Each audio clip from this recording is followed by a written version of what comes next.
जो स्वागत है आपका सॉल्यूशन पर। जैसा कि आप सभी को पता है, मैंने आपको जितनी भी अभी परीक्षाएं हैं उनके सभी महत्वपूर्ण प्रश्नोत्तर आपको बता दिए और आपका किसका पेपर है रसायन का। तो अब मैं आपको रसायन के महत्वपूर्ण प्रश्नोत्तर बता दूंगा जो कि बिल्कुल प्रश्न बैंक की तरह ही है। जो अगर मैं प्रश्न बैंक बताता तो अगर अब इसके बाद प्रश्न बैंक छपती तो इसमें ये क्वेश्चन जरूर होते। तो देखिए आदिवासी परीक्षा के महत्वपूर्ण प्रश्नोत्तर हम देख लेते हैं। तो चलिए शुरू करते हैं, लेकिन वीडियो को लाइक कर दें और चैनल को अभी सब्सक्राइब कर दें। अगर आपको कमेंट में कुछ भी पूछना तो आप पूछ सकते हैं, क्योंकि मैं हर एक कमेंट का आपको रिप्लाई देता हूं। तो चलिए शुरू करते हैं। देखिए आपके पहले पार्ट का नाम है रसायन विज्ञान की कुछ मूल अवधारणाएं।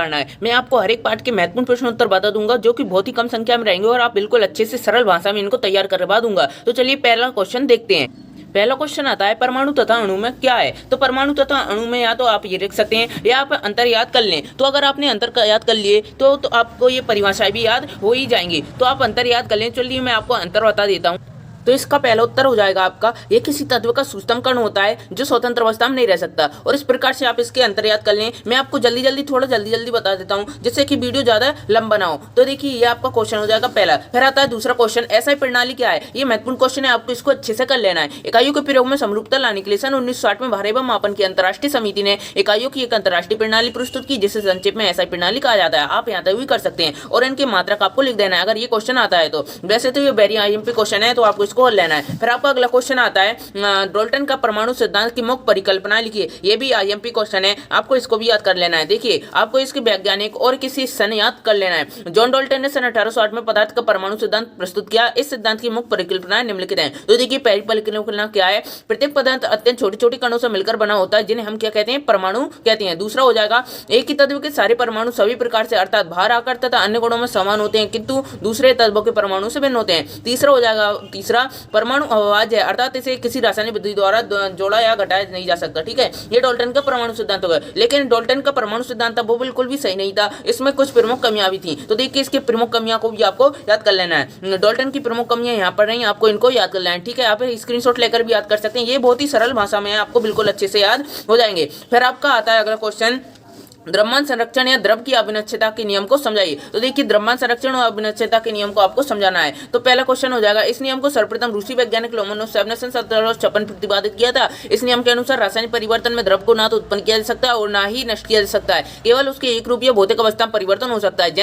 जैसे कि मोमबत्ती है, अब हम उसको जला रहे हैं तो वो विनाश नहीं हो रहा, उसका दूसरे रूप में परिवर्तन हो रहा है। जैसे कि ऊष्मा भाप बनकर वह उड़ रही है। जैसा कि मोमबत्ती जलने से मोम समाप्त हो जाती है, ऐसा प्रतीत होता है मानो कि मोम का विनाश हो रहा हो, परंतु ऐसा नहीं होता, केवल उसके रूप में परिवर्तन होता है। बने हुए पदार्थ बाष्प CO2 आदि बनकर वायुमंडल मिल जाते हैं। इस प्रकार जो आपका ये क्वेश्चन होता है वो मैं आपको करवा देता हूं। फिर आपका अगला क्वेश्चन आता है, गुणित या सरल अनुपात का नियम लिखिए। तो देखिए गुणित या सरल अनुपात आपको लिख लेना है क्योंकि ये वेरी आईएमपी क्वेश्चन है। ठीक है, तो जल्दी देखते हैं। इस नियम को सन 1803 में जॉन डाल्टन ने प्रतिपादित किया था। किसने? जॉन डाल्टन ने।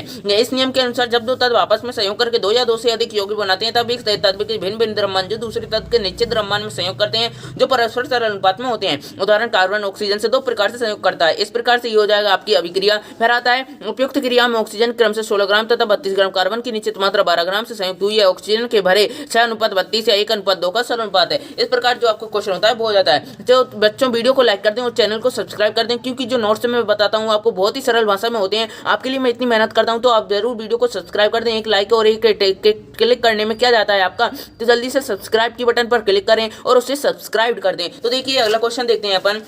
अगला क्वेश्चन हो जाएगा आपका क्या, देखिए ये हो जाएगा आपका यहाँ रहा। ये देखिए आवोगाद्रो नियम क्या है, ये भी वेरी आईएमपी क्वेश्चन है। सन 1811 में आवोगाद्रो ने यह नियम प्रतिपादित किया। इस नियम के अनुसार समान ताप पर गैसों के समान आयतन में अणुओं की संख्या बराबर होनी चाहिए। उदाहरण के लिए समान ताप पर 2-2 लीटर के पात्रों में उपस्थित हाइड्रोजन नाइट्रोजन ऑक्सीजन गैस के अणुओं की संख्या समान होगी। इस नियम के आधार पर आवोगाद्रो ने परमाणु एवं अणुओं के मध्य अंतर की व्याख्या की। जो आपका इस प्रकार से ये आवोगाद्रो का नियम हो जाता है। फिर अगला क्वेश्चन आता है, मोल संकल्पना क्या है।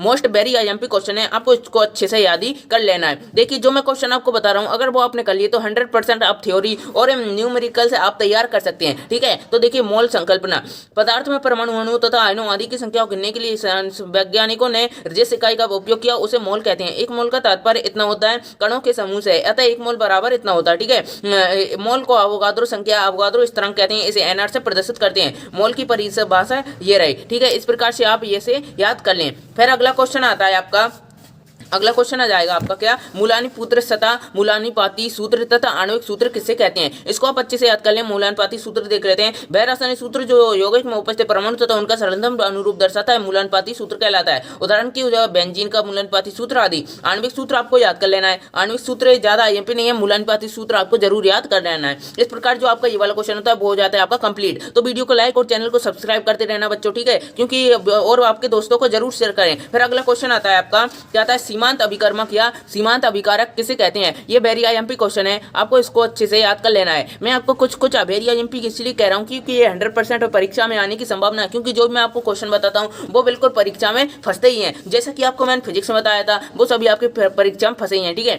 तो ये हो जाएगा, प्राय रासायनिक समीकरण में अभिकारक समानुपाती होते हैं तथा उपस्थित नहीं होते, उनमें से एक अधिक मात्रा में तथा दूसरा कम मात्रा में उपस्थित हो सकता है। जो अभिकारक कम मात्रा में उपस्थित होता है उसे सीमांत अभिकारक या सीमांत अभिकर्मक कहते हैं। देखिए ये हो जाएगा सीमांत अभिकारक और ये हो जाएगा अभिकारक। इससे क्या बन रहा है, हमारा उत्पाद। इस प्रकार जो क्वेश्चन होता है वो मैं आपको बता देता हूँ। फिर अगला क्वेश्चन आता है आपका, क्या आता है, देखिए अगला क्वेश्चन आ जाएगा, मोलरता किसे कहते हैं। तो जो मोलरता है उसको आपको अच्छे से समझ लेना। देखिए किसी विलयन के 1 लीटर आयतन में उपस्थित विलय के मोलों की संख्या को हम क्या कहते हैं, मोलरता कहते हैं। इसे हमसे व्यक्त करते हैं, इसकी इकाई मोल प्रति लीटर होती है। इस पर ताप का प्रभाव पड़ता है। शुद्ध जल की मोलरता कितनी होती है, 55.56। ये आपके ऑब्जेक्ट में पूछा जा सकता है, आपको इसको अच्छे से याद कर लेना है, ठीक है। मोलरता बराबर होता है हमारी विलय की मात्रा गुणित में 1000 बटे विलय का अणुभार गुणित में विलय का आयतन। तो देखिए हम इनको चिन्हों से दर्शा भी सकते हैं। ये रहा है आपके लिए चिन्ह। तो देखिए बच्चों, आपके लिए मैं इतनी मेहनत करता हूँ, आपको वीडियो को लाइक और चैनल को अभी सब्सक्राइब करें, ठीक है। विलय की मात्रा और इनको इससे दर्शाते हैं, आपको इसको अच्छे से याद कर लेना है। अगर आपको देखिए मैं आपको और क्वेश्चन एक और बता देता हूं कि यूनिट 2 के मैं आपको अगले पार्ट में बता दूंगा, क्योंकि वीडियो ज्यादा लंबा हो जाएगा, ठीक है, इसलिए। तो इसकी सही जोड़ी देखिए मैं आपको इसके ये बता देता हूँ, क्या ऑब्जेक्ट स्पेशल पॉइंट हो जाएंगे। इस तरीके से आपको इनको याद कर लेना है, ठीक है। फिर यहाँ पर आ जाएंगे हम, यहाँ से आपको स्क्रीनशॉट लेकर आप याद कर लें, ठीक है। जो मैंने आपको बता रहा हूँ वो आप अच्छे से याद कर लें, तभी आप परीक्षा में 100% टॉप कर पाएंगे। तो जो मैं आपको बता दिए वो आपको अच्छे से याद कर लेना है, ठीक है। तो मिलते हैं अगले वीडियो में, तब तक के लिए जय हिंद, जय भारत। और वीडियो को लाइक और चैनल को सब्सक्राइब करना नहीं भूलना। तो मिलते हैं, बाय।